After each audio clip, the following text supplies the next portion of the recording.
গাজার স্কুলে বিমান হামলা চালিয়েছিল ইসরায়েল। সেখানকার দৃশ্য এটি। সন্তান হারিয়ে এক মা ঘুরছেন দিগ্ভ্রান্ত হয়ে। অন্য মায়ের আহাজারিতে ভারী হয়ে উঠেছে আকাশ বাতাস। একজন মা বাচ্চাদের জন্য খাবার বানাচ্ছিলেন, কিন্তু খাওয়াতে পারলেন না। এভাবে প্রতিদিন শত শত নারী ছেঁড়া ধনকে হারাচ্ছেন ফিলিস্তিনি মায়েরা। তাদের জন্য কি কোনো দিবস আছে? মা দিবস? বছর ঘুরে ঘুরে মা দিবস আসে। সারা বিশ্বের সন্তানেরা মায়ের প্রশংসা করে শুভেচ্ছা বার্তা দেন, কিন্তু গাজার মায়েদের জন্য আসে না তেমন শুভেচ্ছা কিংবা ভালোবাসার বার্তা। যেখানে মা অথবা শিশু কে বাঁচবেন, কে নিঃশ্বাস নেবেন, সেটি চূড়ান্ত অনিশ্চয়তা। মা, এই একটি শব্দের মাহাত্ম্য অপরিসীম। যার কোনো তুলনা হয় না, তিনি মা। মৃত্যুর মুখ থেকে সেবা, ভালোবাসা আর দোয়া দিয়ে সন্তানদের ছিনিয়ে আনা মা।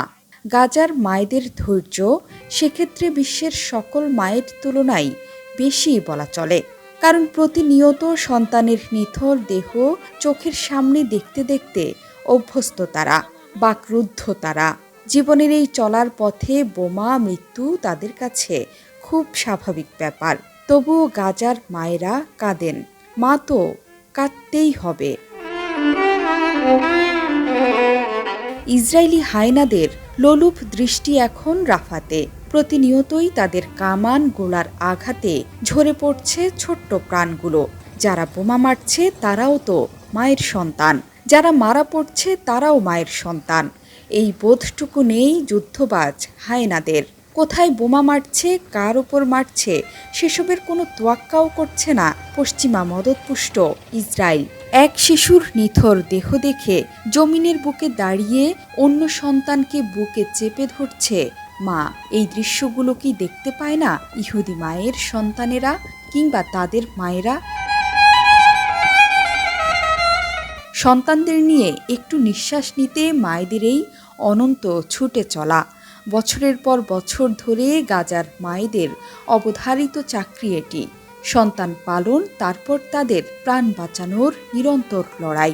এসব মায়েরা জানেন না কোথায় যাবেন, কোথায় থাকবেন, শুধু জানেন পালাতে হবে। নারী ছেঁড়া ধনকে বোমার আগুন থেকে বাঁচাতে হবে। ঘোড়ার গাড়িতে 4 সন্তানকে নিয়ে বসা মা বলছেন, এই শিশুর জন্ম যুদ্ধের সময় হয়েছে। ওর জন্ম হয়েছে রাফাতে, কোনো জামা কাপড় নেই। এই শিশুদের কি দোষ? আমরা এখান থেকে ওখানে ছুটছি, কোথাও নিরাপদ জায়গা নেই। আবার কেউ যানবাহনের অপেক্ষায় বসে আছেন পথের ধারে, নিত্য সরঞ্জাম নিয়ে ছুটছেন এদিক থেকে সেদিকে। এই গাজায় মায়ের পেটও নিরাপদ নয়। সেখানে সন্তানদের জন্যে মা দিবস বিলাসিতা ছাড়া আর কি হতে পারে?